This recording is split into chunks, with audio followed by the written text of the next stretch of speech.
75 տարի ապրել եմ սուտի մեջ։ Կարծում էի ուղղակի գերեզմանապահ եմ, բայց երբ Սևանա լճի ջրերը նահանջեցին եւ բացահայտեցին 800-ամյա գաղտնիքը, հասկացա, ամբողջ կյանքս եղել եմ գրադարանի պահապանը, առանց իմանալու։ Իմ անունը Մարիամ Տեր-Ղուկասյան է, Նուրատուսի գերեզմանատունն է իմ տունն է, ինչպես եղել է 28 սերունդ կանանց մեր ընտանիքում։ Տատիկ Վարդուշը մահանալի շշնչանց։ Խաչքարերը գիրք են, Մարիամ ջան, օրը կխոսեն։ Սխալվել եմ 50 տարի, չհավատալով։ 2024-ի հոկտեմբերին Սևանը հասավ պատմական նվազագույնի։ Ջրի տակից երևացին խաչքարեր տարօրինակ նշաններով։ Թուրնուհիս Անահիտը ցույց տվեց լուսանկարները։ Սերտս կանգ առավ։ Այդ նշանները նույնն էին, ինչ մեր 900-ամյա Խաչքարիի դիքնամասում։ Գտա տատիկի սորագիրը։ Ամեն առավոտ շշնչում եմ խաչքարերին։ Դա աղոթք չէ, դա հիշեցում է։ Ամեն խաչքար բառ է, ամբողջ գերեզմանատունը գիրք է։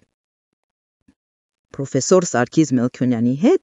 սկսեցինք վերծանումը։ 3 շաբաթ անց հասկացանք, ամեն զարդանախշ տառ է հնագույն Այբուբենից։ Առաջին հաղորդագրությունը ցնցեց մեզ։ Ես Մխիթար Գոշը 1213 թվականին թաքցնում եմ այստեղ Հայաստանի ամբողջ իմաստությունը։ Մոլները կգան, կքանդեն քաղաքները, կայրեն գրքերը, բայց չեն քանդի գերեզմանները։ Գոշը ստեղծել էր քարի պահապանները, գաղտնի միաբանություն։ Հասարավոր ձեռագրերը փոխադրվել էին խաչքարերի մեջ։ Իմ ընտանիքի 28 սերունդը եղել էին պահապաններ։ Շարունակելով վերծանել գտանք բժշկական գիտելիքներ 10-րդ դարից, Անանյա Շիրակացու աստրագիտական դիտարկումներ, Նարեկացու կորած բանաստեղծություններ, գրադարանների քարտեզներ, Կիլիկեի Դեորայկի Բաղադրատոմսեր։ Ամենազարմանալին Մեսրոպ Մաշտոցի անհայտ աշխատանքը։ Ստեղծեցի Այբուբենը ոչ միայն դրելու, այլ թաքցնելու համար։ Յուրաքանչյուր տառ ունի 3 իմաստ։ ՅՈՒՆԵՍԿՕ-ն ուղարկեց փորձագետներ։ Կառավարությունը առաջարկեց միլիոններ, բայց հիշեցի տատիկիս խոսքերը։ Դրանք պատկանում են բոլոր հայերին։ Նվերաբերեցի ամբողջ գիտելիքը Մատենադարանին 4 պայմանով. անվճար թվայնացում,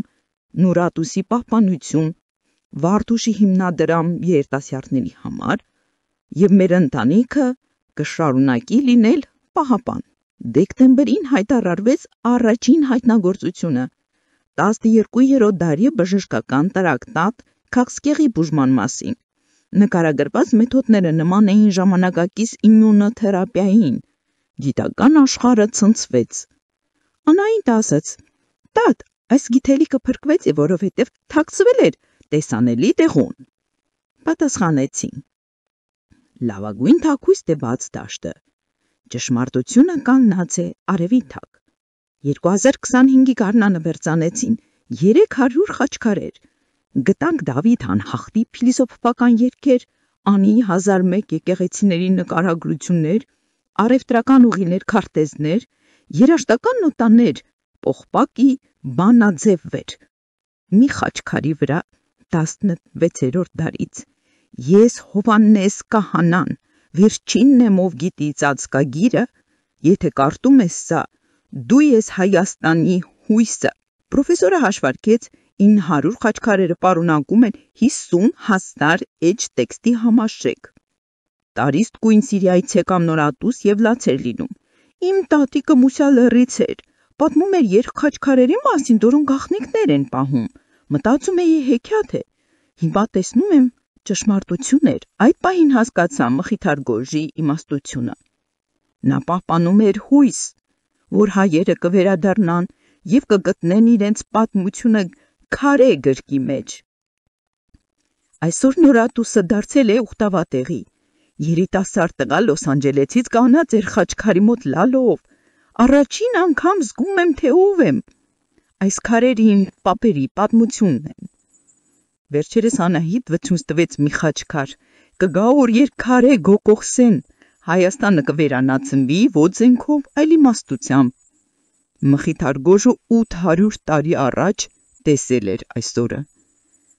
Երազում տեսա տատիկ Վարդուշին, հասկանում ես Նարյամ ջան։ Այո տատիկ, մենք կամուրջ էինք անցյալի և ապագայի միջև։ Արթնացա արդյունքներով։ 28 սերունդ կատարել էին առաքելությունը։ Պրոֆեսորը հաշվարկեց վերծանումը կտևի 10 տարի։ Ես 75 տարեկան եմ, հավանաբար չեմ տեսնե վերջը, բայց կարևորը սկիզբը դրված է։ Երեք փոքրիկ աղջիկ հարցրեց. Տատիկ, ճիշտ է, որ քարերը խոսում են։ Այո, բալիկս, բայց միայն նրանց հետ, ովքեր սովորել է լսել։ Կսովորեցնես ինձ։ Գլուխ արեցի։ Հաջորդ սերունդը պատրաստ է։ Իմ սենյակում պահում եմ 3 բան՝ տատիկի լուսանկարը, առաջի խաչքարի պատճենը և քաշն ու լացուսից։ Ամենամեծ գանձերը կանգնած են բաց երկնքի տակ, սպասում համբերությամբ։ Մի խաչքարի վրա 14-րդ դարից Հայաստանը կապրի, ոչ որովհետև հզոր է, այլ որովհետև չի մոռանում։ Մենք մեր պատմությունը վերածեցինք քարի, և քարը հավերժ է։ Եվ ժամանակս կգա, կդառնեմ նորատուսում։ Իմ խաչքարի վրա կլինի. այստեղ հանգչում է Մարիամը, վերջին գաղտնի պահապանը, առաջին բաց ուսուցիչը։ Իմ իրական հունաշարձանը քարը չէ, իմ հունաշարձանը այն գիտելիքն է, որը հիմա ազատ խոսում է ամբողջ Հայաստանով մեկ։ 800 տարի լռություն, 28 սերունդ, հազարավոր խաչքարեր, մեկ ճշմարտություն։ Հայաստանը անմահ է, քանի դեղ հիշում է։ Աշխարհը լսում է մեր հիշողության երգը, փորագրված քարի մեջ, պահպանված սիրով, բացահայտված ճիշտ ժամանակին։